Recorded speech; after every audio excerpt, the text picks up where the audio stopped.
back out again with Trav. Hi. Hi. Been a bit quiet today because we're at the Weald Downland Living Museum and it's full of people. So I'll just give you a few shots and then we're hoping to go to the Trundle after this.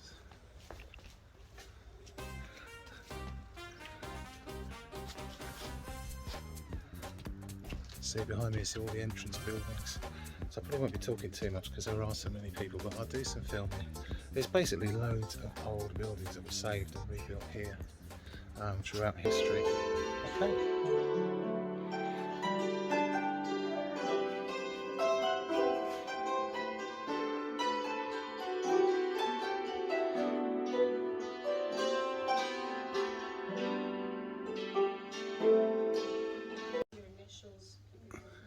Yeah, in the plumbers, an area is looking like Charlie Chaplin, all done by hand back in those days.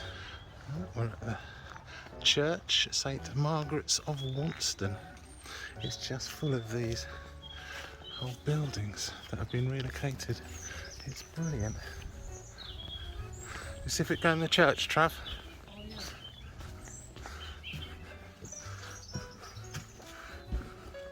Oh wow, it's like a corrugated iron church that again would have been dismantled and brought over here. Wow, very small, very local church. That keyboard's smaller than mine. There you go. The White House. It's amazing, all these houses are under threat of demolition and they've all been moved here. And a water pump. Do you know what that was for, Trav? Do you know what that was for? No. A long time ago, they didn't necessarily have running sinks and running water in all the houses. So you'd have water pumps in villages and everyone would come here and they'd pull this up and down, pump the water up from the ground. So yeah, that's how things used to be. Whitaker's cottage. That's what this one is. It looks lovely. Yeah. Right, got to go in the back door. Oh, the year 1970. 1970, yeah, Trav's fascinated. And the year 1970. Yeah, Trav's fascinated because it's got all the years everything was built and moved and all that kind of thing. So he's loving it with all those numbers. I love this place. Honestly, I'm quite impressed. This is definitely somewhere I'd recommend coming. We've only seen a few of the buildings so far. We're in a very small, tiny school. Very small, a bit like the church. Tuesday, 4th of October, 1895. Children should be seen and not heard. Hang all your coats up. Victorian school. Well, they do a lot of filming of things up here. Like BBC programmes and documentaries and all sorts of things like that. I have to say, I'm very impressed. There's loads of buildings. We're chatting, there's tons of volunteers here all over the place and they're really friendly. And the lady we were chatting to said there was only one building that was originally here on this land and every other one was under threat of being demolished. Wow. And they were all dismantled and they've all been reconstructed here, which is incredible. It's really good, really good. Loads of people, but it's Sunday, what do you expect? And they've all got information on them, and a lot of them have got pictures of where they're actually situated before they were taken down. And you can go in them all. There's none of them blocked off, and they've all got lots of things inside them. What's this one then? Poplar Cottage. Built in the 7th century, it tells you where they came from, so that was Washington Common. And that's a picture of it on the original site. And Trav is loving the numbers, aren't you? Thatch roof. That'd be amazing. We'll have a look in this one. Year 92. Oh, yeah, 1982 actually.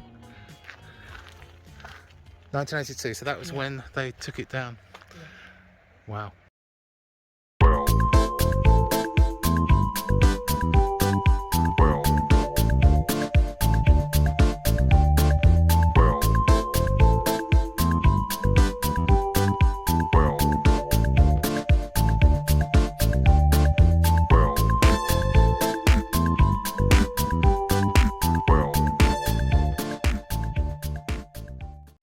by the way, we're not using the microphone today because there's so many people. So we're doing a bit of a unprofessional. Hopefully you can hear us. We've reached the woodworking area. Honestly, this is amazing. I'll spin it round. Look at the views. The views are brilliant. We're planning on going to a place called the Trundle. I think we'll get time, which is close by here. We're near Goodwood. Another building, again, will be moved. I was asking, there's loads of volunteers that are really friendly and tell you all about it, and I was asking why none of them have glass. I sort of knew it's very expensive, but yeah, okay, Woodyard.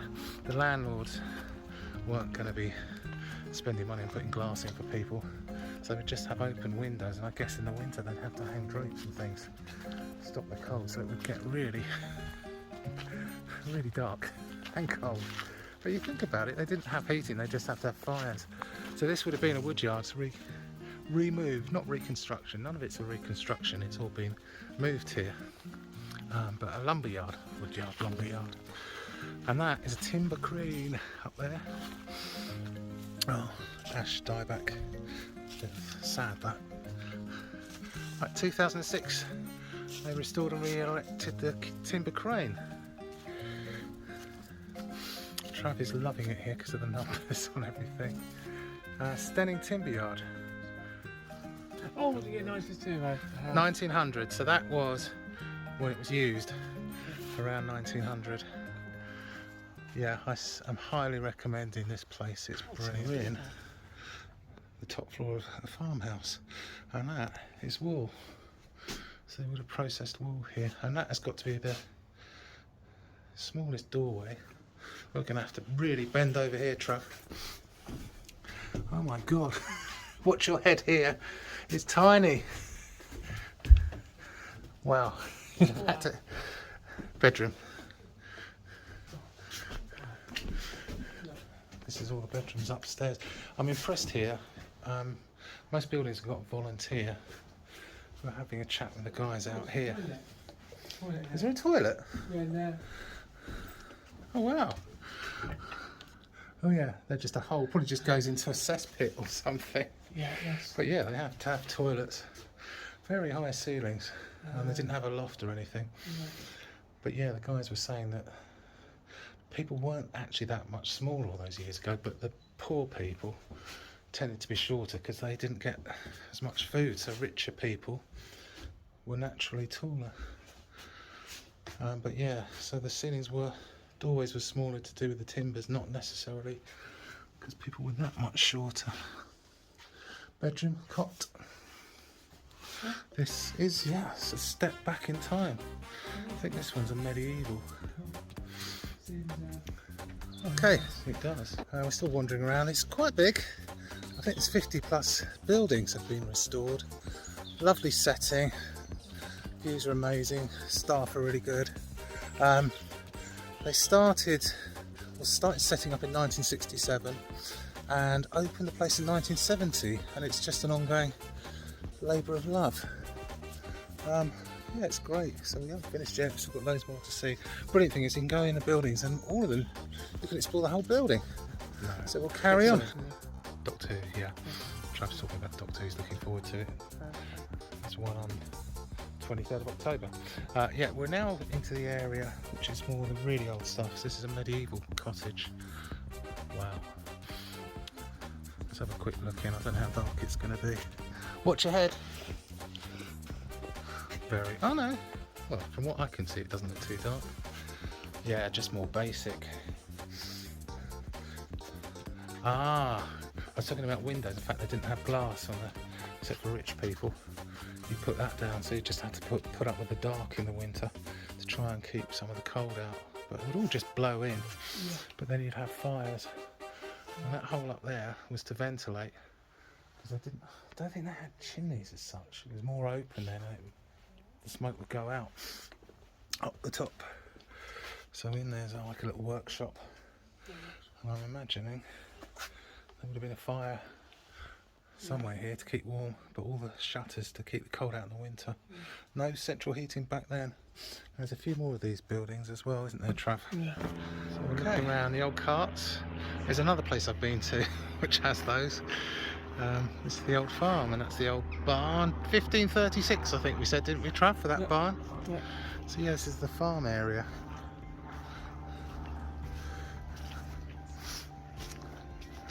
Shepherd's room. So the shed shelter, 19th century. I was on the Goodwood estate. Sheltering cattle. And that is it. Redfin's farm, Boxgrove. Sheep fair. Maybe there's sheep sheared in here. The fireplace, Southdown sheep.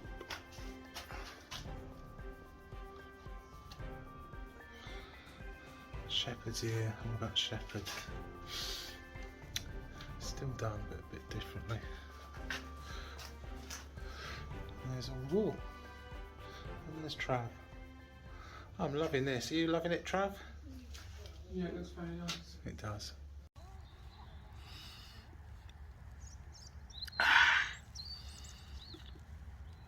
Bottle of water, cheese sandwiches, and wagon wheels. Lovely jubbly. Trav's got cheese sandwiches too. This is where they film The Repair Shop on BBC. Please do not take photographs. Down there. I haven't watched that. I'll have to watch it. Oh, I love that tree. So we're almost finished. So we're down the other end, and then up that way is the entrance. 2017, that's when the TV programme started, Trav. It's beautiful here, it really is. You can hear the traffic, but it's not too bad. Right, we're going to have to watch this repair shop, definitely. Now we've been here, I don't know how often they're filming it.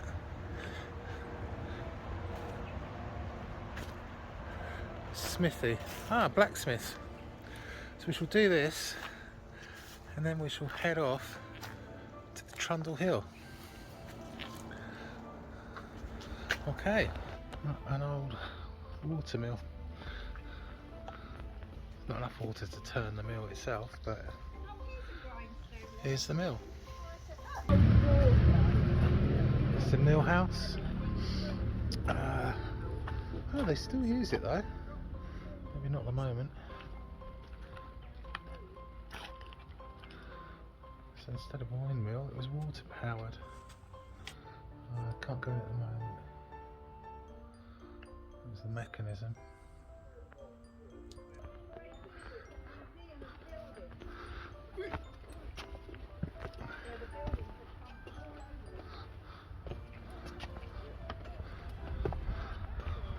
Ooh, God, watch the steps, Trav. There's the mill pond, that is the visitor's entrance. Very nice cafe there, and the car park is straight over there. This is lovely, Trav. And there is a little mini windmill up there. It's beautiful here. And the entrance to the water mill. Yeah, it's definitely worth a visit. So we're going to head back now, and then we'll be off to Trundle Hill, which is quite nearby. So we'll catch you in a bit. Okay, we're now walking up Trundle Hill. I'll show you some of the views. Huge car park, loads of people. It's a really popular spot. Also known as Saint Roche Hill. I'll tell you a bit more about that in a minute as to why it's called that. I believe there's a beacon used in Tudor times. I did read a story, someone set it off and everyone started panicking by mistake in Tudor times. It was to warn of French attack. Anyway, lots of history up here. I'll talk a bit more about it, but I believe there's a Neolithic hill fort as well. The views are amazing. Catch you in a minute. You can see the ramparts of the Neolithic hill fort. I think about 400 to 100 BC. great big tower, which is quite fun on these big hills. So we're almost at the top, and I have to say this was recommended, and it's pretty spectacular. Right over there is probably a reconstruction of the warning beacon for Tudor times. They were constructed all along the coast, so they could effectively all be lit up. Oh, out of interest, I'm on the Monarch's Way. So they could be lit all across the downs, up on the hills, and then if it's spotted, it would relay the beacons all the way up to London, so they'd know there was a threat, like the Armada. Yeah, a bit like Lord of the Rings has got something like that. Anyway, we're heading up to the very top, but this is the ditch, and these are the ramparts running around the top. There's a lot more history to it as well. But let's get up the top, then we'll have another catch up. Right, we're at the top. Tree point there. So I don't know if you can see behind me. I'll do a spin around in a minute, but we are at the very top of the Trundle Hill, also known officially as Saint Roche, R-O-C-H-E Hill.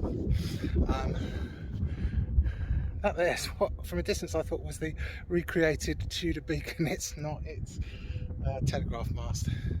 But yeah, Saint Roche, why is it called that? Well, there was a chapel built up here, a plague chapel to ward off the plague. After Saint Roche, it was a French medieval saint whose bones were supposed to get rid of the plague, pestilence. So there was up on top of here a chapel for a long time, and then they reckon it was all smashed up in the Reformation, Henry VIII and all that. I'll give you a spin round. So Trig Point straight ahead, Goodwood. The views are spectacular. Looking all across the countryside. As I say, we're up from Goodwood, just a bit up from the Weald Museum, and the views are fan-dabby-dozy all the way around. Seriously worth coming up here, hence there's loads of people here. And there you go, just doing one more swing around because it is absolutely spectacular. It's one of the only ones I've come across that you can actually, without with being like the middle, you can see all the views all the way around. Because some of them you have to walk from side to side. Yeah, Weald Downland would be horse racing park. Absolutely brilliant, well worth it. It's a very short walk up from the car park. I don't even know if it's a mile, probably not, but definitely worth a visit. Today has been a brilliant day. Okay, back in the car. We're at the Trundle car park. If you just look up the Trundle, you'll see the car park. It's very busy, packed out. There are spaces, but it's free. So, what do we think? The museum was fantastic. Pricing wise, it would be, I think for a single person it's £15.50 or something, and then there's different prices for families. They've even got a price for grandparents and their grandkids, which I thought was quite cool. We got a discount that. Is it worth it? Well, I think for the museum, what they're doing, and the fact it must cost a fortune moving those buildings, and they have people everywhere. I know they're volunteers, but it's really good. So yeah, I'd say it's good value. And then the Trundle, I've been recommended for ages, and I thought it's amazing views, completely brilliant views all round, and just a short walk up from the car park. So yeah, good. So, what's your verdict? Bit of a good walk. Bit of a good walk. I would say it's been a wonderful day out. I mean, it was a walk-wise, it wasn't just a short walk, but well, I suppose we did a bit of walking, but it's been a wonderful, lovely day out. So I would say do the Weald Downland Open Air Museum and do the Trundle afterwards, and it's brilliant. Right, see you next time. Bye.